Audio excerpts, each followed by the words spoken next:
নরসিংদীতে সরকারের রাজস্ব ফাঁকি দিয়ে অবৈধভাবে বেশ কয়েকটি বিদেশি পে চ্যানেল প্রচারে ব্যবহৃত যন্ত্রপাতি জব্দ করেছে বিটিআরসি।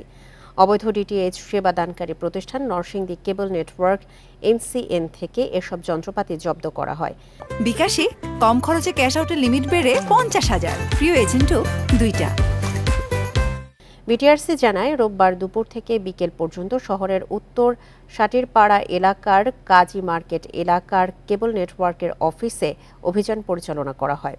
অভিযানে বিদেশি পে চ্যানেল ডাউনলিংকের কাজে ব্যবহৃত 7টি স্যাটেলাইট রিসিভার, 7টি মডিউলেটর, এলএনবি ও অ্যান্টেনা সহ প্রায় 7 লাখ টাকার অবৈধ বেতার যন্ত্রপাতি জব্দ করা হয়। দীর্ঘদিন ধরে নরসিংদী কেবল নেটওয়ার্ক এনসিএন কর্তৃপক্ষ ফাঁকি দিয়ে বেশ কয়েকটি বিদেশি পে চ্যানেল প্রচার করে আসছিল।